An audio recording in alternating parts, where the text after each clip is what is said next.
I was standing over a cheap grill in my apartment courtyard, flipping chicken thighs that were 2 days from expiring, when the lie unraveled right in front of me. It was supposed to be family tradition. Every year, like clockwork, we gathered for the 4th of July barbecue. It was never fancy, just ribs, fireworks, stories, and that specific brand of chaotic joy only big families can create. But this year?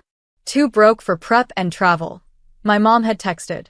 "We're just laying low this summer," my dad added. Even my sister, Serena, said, "Girl, nobody has the energy. Let's skip it this year." So, I did what I always do, adjusted, adapted, didn't make a fuss. I picked up a $6 tray of meat, threw some frozen corn on the side, and grilled by myself like a fool. I even played some old music to fake the vibe. I didn't blame them. Until my phone buzzed. It was a notification from Serena's Instagram. Party Popper Barbecue Bash 2K24 Fire Family Only. A live stream. I tapped it, thinking maybe it was an old clip. It wasn't. The screen lit up with colored lights. A DJ booth in my parents' backyard. Long tables decorated with red and white checkered cloths. Kids with sparklers. Wine glasses clinking. Laughter so loud I could feel it in my chest. Everyone was there. Cousins. Aunt Maya. Uncle Terrence, the same uncle I once cut ties with because he disrespected my family and I chose them over him. And there he was, getting a plate of ribs from my mother. But me? Nowhere. No invite. No call. Not even a pity text. I stood there frozen, spatula in hand. While the screen zoomed in on Serena doing a TikTok dance beside the grill, I helped my dad build with my tax refund 2 summers ago. My chest tightened, but I said nothing. Not when they set off the fireworks. Not when Serena panned to the camera and screamed, "Best night ever with my favorite people." Not even when someone in the comments asked, "Where's Danielle?" and she ignored it like the question never happened. I turned the grill off. Let the food get cold. I sat on the ground beside my tiny balcony and stared at that screen until the battery died. And for once, I didn't cry. Because this wasn't just a forgotten invite. This was a decision. They hadn't forgotten me. They had excluded me. My name is Danielle. And from wherever you're watching this, stay with me. Because if you've ever been the family's emotional ATM, the dependable daughter, the one who holds the rope while everyone climbs out, only to be left behind when the party starts, then you already know the burn I felt that night wasn't from the grill. It was betrayal. And it was about to light a fire in me they couldn't put out. They say family is forever. But in my case, it felt more like a subscription service, one that got canceled every time the perks ran out. I was the middle child, not the golden oldest, not the adorable baby, just Danielle. I wasn't the one my mom posted about on Facebook. That was Serena, prom queen, pageant winner, professional social butterfly. I wasn't the one Dad bragged about to his coworkers. That was Marcus, football scholarship, man of the house type. Me? I was the girl who kept receipts, who memorized bank statements, who didn't ask for much and somehow still asked for too much. From as early as I can remember, I was the fixer.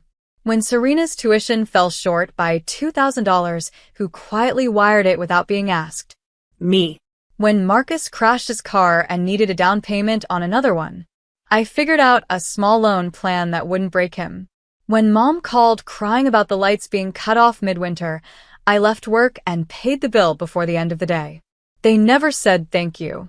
They said things like, "We knew you'd come through. That's why we love you. You're so reliable. You're the strong one, Danny."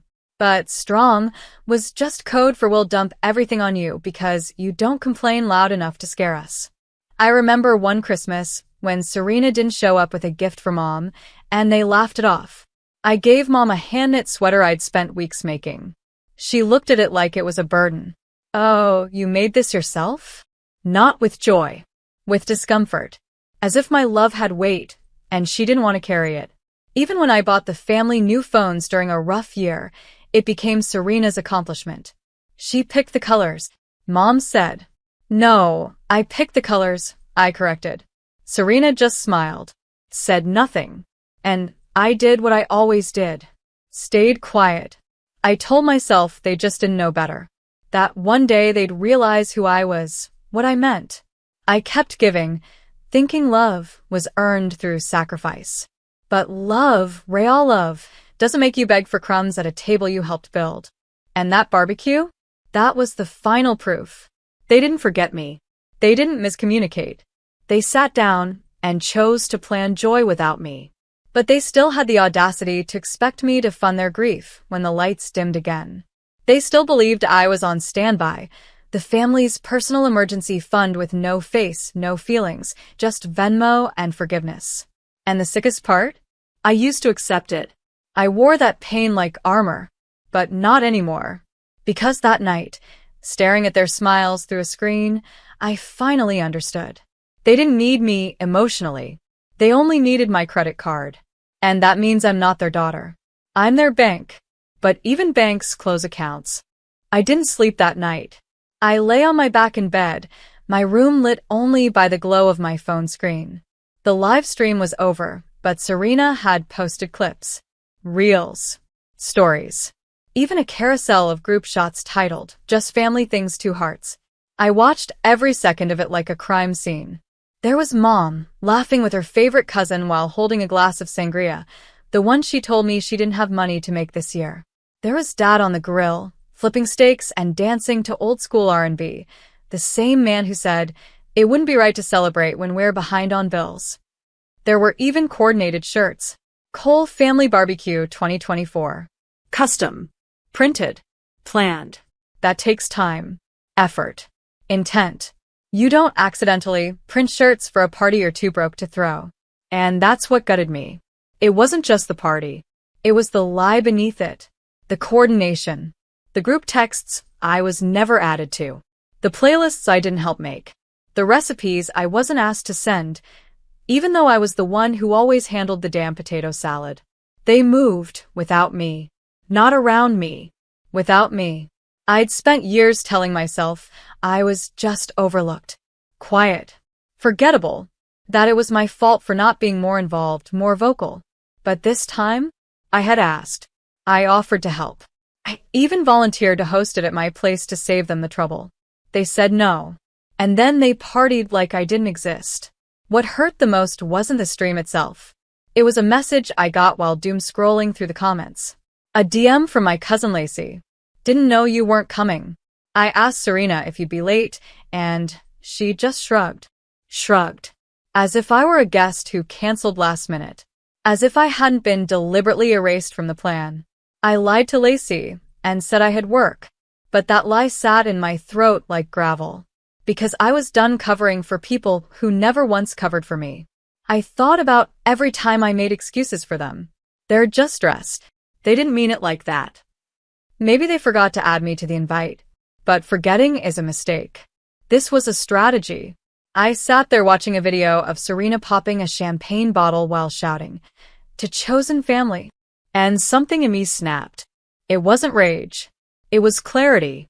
They weren't going to change. They weren't suddenly going to wake up and value me. They liked it this way. Because valuing me would mean acknowledging what they took. And people like them? They don't like facing the people they drained. They just like texting them when the bills are due. I closed the app, turned off the lights, and stared into the dark. I wasn't just left out. I was finally done. The text came at 8:13 a.m. the next morning. I hadn't even made coffee yet. "Dad. Hey, sweetheart.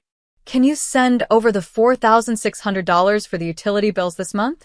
We're really counting on you." No good morning. No apology. No explanation for the fireworks I watched explode over a house I used to call home. Just bold-faced entitlement, wrapped in sweetheart. I stared at it for a full 2 minutes, my thumb hovering over the screen, heat building in my chest. Not the kind that makes you scream. The kind that makes you decide. $4,600. Not $20 for gas. Not a one-time emergency. A full-on expectation. And that's when it hit me. They didn't feel guilty about the party. They didn't feel guilty about lying to me. Because in their minds, they didn't do anything wrong. They saw me as a resource. Not a daughter. Not a sister. Just a reliable little safety net who'd always say yes. I read the text again. Slower. We're really counting on you. They weren't just asking. They were betting on me. They assumed I'd still come through, just like I always had. After every exclusion, every slight, every forgotten birthday or canceled plan, because they thought love meant obligation. But I finally saw it for what it was, emotional manipulation disguised as family duty. My hand trembled as I typed, not from fear, but from finally saying the thing I'd swallowed 100 times. Me. Not anymore. No emoji. No explanation. Just those 2 words. I hit send, sat back, and exhaled so hard my ribs ached. It didn't take long. The next text came 2 minutes later. Dad. Excuse me? Another. Dad. What does that mean? Then the group chat blew up. Mom. Danielle. What's going on? Are you okay? Serena. Can someone call her? She's being dramatic again. I ignored them. That afternoon, I did something I should have done years ago. I canceled every auto transfer for my account. The monthly help I sent to their household? Gone. The money I chipped in for birthdays, baby showers, emergency dental work? Closed for business. I opened a savings account and renamed it. For me. Every penny they expected from me, now, went there. That evening, Serena posted an Instagram story. Some people forget where they came from. With a vague image of someone tearing up a check. I laughed. Forget where I came from? No. I remembered too well. I just finally remembered who I was before they taught me I had to earn love with my wallet. Before I became their quiet sponsor. Before I learned that even your own family will build joy around you while pretending you're not standing in the cold outside. I was done begging for entry to a party I wasn't even invited to. Let them host barbecues. Let them send texts. Let them wonder why the ATM stopped spitting out affection. Because this time, I wasn't waiting for an apology. I was building a world where I didn't need one. It's funny how quickly people notice your absence when they can't benefit from your presence anymore. The first week after I sent not anymore, the group chat went quiet. I think they assumed I was just throwing a tantrum, that I'd cool off, cave in, and come crawling back like always. But I didn't. I didn't text back. I didn't answer calls. I didn't check Serena's stories. I let the silence grow. And like clockwork, the cracks started to show. On Thursday, my mom sent a voice note. Fake sweet, guilt-laced. Danielle, honey, we're worried. You're being distant. We didn't mean to hurt you. Didn't mean to hurt me. They meant to exclude me. That part wasn't accidental. Then Dad followed up with his signature passive-aggressive line. I just hope this new attitude of yours doesn't cost you the people who love you most. The people who love me? You mean the ones who threw a whole party and pretended I was dead? The ones who lied straight to my face and then expected $4,600 the next day? Right. So, I responded with the most brutal thing I've ever done. Nothing. No reply. No reaction. I changed the notification settings on my phone so texts from Mom, Dad, and Serena didn't even light up my screen. But I made time for one person, my little brother, Jesse. He's younger, quieter, and always stuck between being loyal and being afraid. He texted me, "Are you okay?" And for once, I told him the truth. Yeah, I'm actually more okay than I've ever been. Just finally drawing the line. He responded, "I get it." That's all he said. But it was enough. The rest of the family, though, they didn't get it. Because for the first time in their lives, the Danielle they knew, the helper, the giver, the fixer was gone. And suddenly, they were flailing. Aunt Maya messaged me about pitching in for Grandma's birthday gift. I didn't respond. Serena sent a screenshot of a GoFundMe she made for unexpected medical bills. I didn't click it. Mom called from a different number. I blocked it. And in the meantime, I booked myself a weekend getaway. Somewhere quiet. Somewhere warm. I took the money I would have sent to them, and I paid for a massage, a silk robe, and a balcony view of the ocean. No one asked me if I was okay, so I stopped asking them if they were. I started journaling again. I bought new plants. I joined a book club that didn't include people who only remembered I existed when rent was due. And one night, As I ate takeout on my couch in peace, Serena posted this on her story. When you finally put yourself first, selfish people start calling you changed. The irony nearly knocked the rice out of my mouth. They couldn't believe I'd stopped pouring into a family that treated me like a spout, something you turn on when you're thirsty and shut off when you're full. But I wasn't a faucet anymore.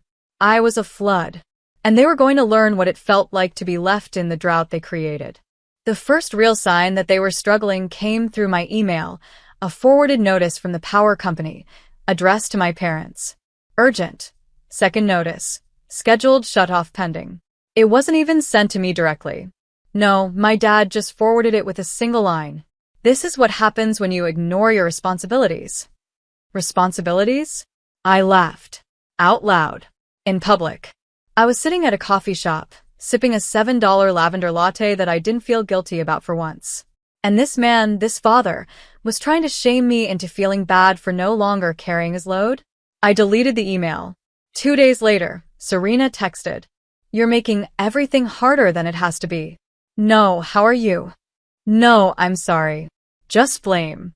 Typical. Then came the social media shift. For weeks, Serena had been posting party photos, beach selfies, and passive-aggressive captions about outgrowing people. But suddenly, her feed went dark. Instead, I got tagged in a post by someone else. It was a screenshot from a local gossip page, one of those messy Instagram accounts that expose everything. The headline? Cole family GoFundMe sparks backlash. Sister of viral barbecue snubbed from fundraiser?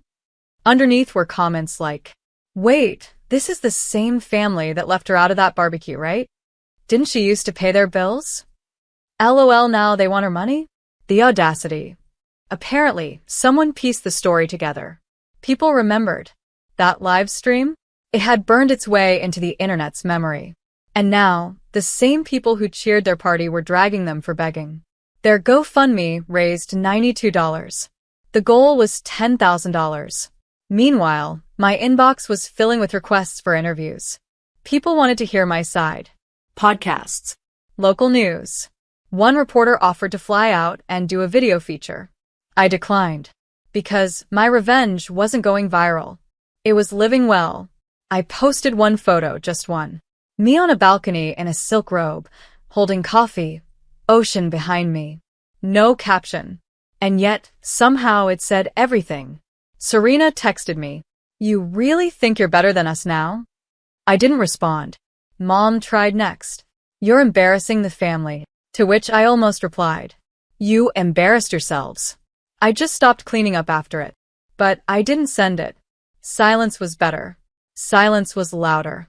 Then Jesse messaged me one night. "They're freaking out.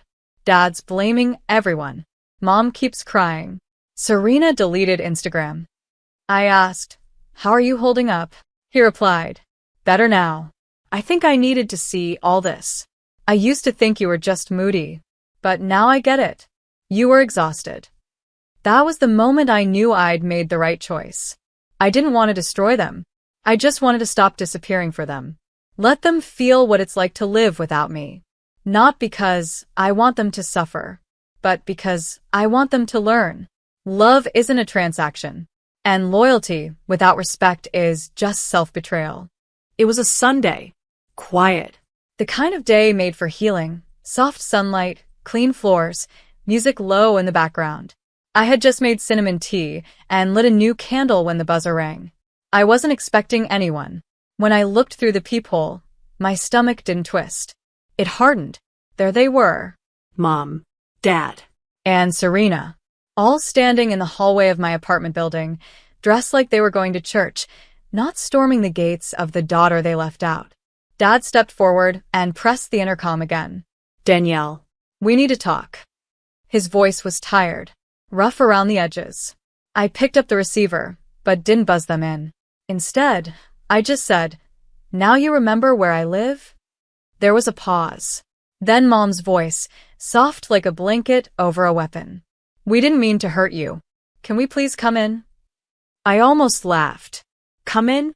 After they pretended I didn't exist on the one day that used to belong to all of us? After lying, excluding, and then expecting me to pay their bills? Serena, tried next. We didn't think it would turn into all this, okay? It was supposed to be simple. A low-key thing. It got big. We didn't mean to go behind your back. Stop, I said. The line went quiet. I could hear them shifting awkwardly, like kids waiting for a scolding. It was poetic. I took a deep breath and said what I had rehearsed in my mind for weeks. You needed me when you wanted food on the table. But I needed you on barbecue night. And you weren't there. Dad muttered something. I didn't care what. I kept going. You celebrated behind my back. You lied to my face. And then, like always, you only came looking when something broke. We're your family, Mom snapped. No, I said, calm and clear. You were. But family doesn't use silence as punishment and love as a transaction. Serena's voice trembled. You're being dramatic. I smiled. There it was. The old poison in a new bottle. No, Serena. This is called a boundary. You're just not used to seeing me with one. Dad knocked again. Danielle, come on. Let us in. And I said the most liberating words I've ever spoken. No. Just that. No screaming. No crying. No open arms. No more justifying my pain to people who refuse to feel it. I hung up the receiver and walked away. They stayed out there for another minute, maybe 5. But eventually, I heard their footsteps retreat. Slow. Heavy. I didn't look through the peephole again. I didn't need to. I already knew how they looked when they left. For the first time in my life, I wasn't standing at the door, hoping they'd return. I was standing behind the door, relieved that they were finally on the other side of it. And for the first time ever, that door was closed for me. It's strange how quiet life becomes when you stop bleeding for people who never brought you bandages. Weeks passed after they showed up at my door. No more calls. No more guilt texts. No more GoFundMe links. The silence didn't scare me anymore. It healed me. I filled that quiet with things that made me feel alive. I started taking yoga on Wednesdays. Started writing again. Not in a journal hidden from shame, but in a blog where strangers left kind comments. I laughed out loud at movies, not worried about someone needing a Cash App link mid-punchline. I bought art. Booked a solo trip to Lisbon. I spent the $4,600 they asked for on me, on things that made me feel. And for once, I didn't feel guilty about it. I didn't check their social media. I didn't block them out of spite. I just moved them to a part of my life that didn't get front row seats anymore. That's the thing they don't tell you about healing. Sometimes it's not about revenge. Sometimes it's just about finally spending your life on yourself. One Saturday, I volunteered at a local food drive in the neighborhood where I grew up.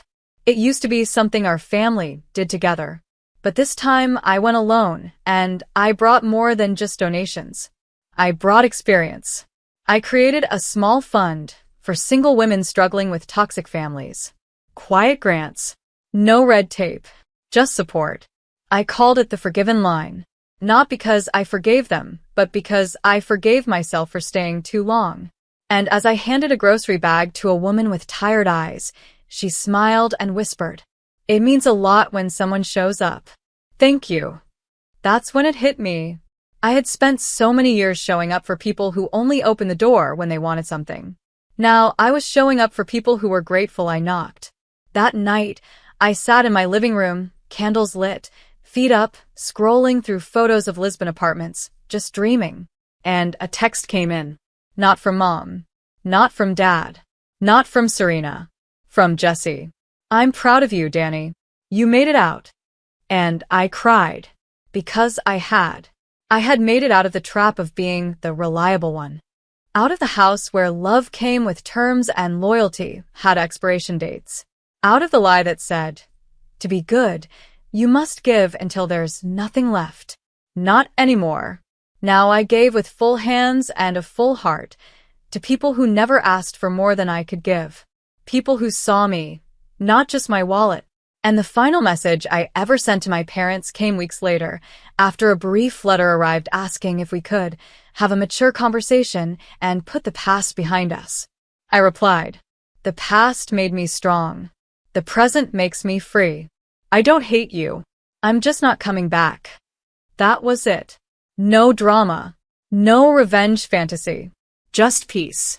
Priceless, untouchable peace. They taught me how to give everything until I finally gave to myself. Not because I stopped loving them, but because I started loving me.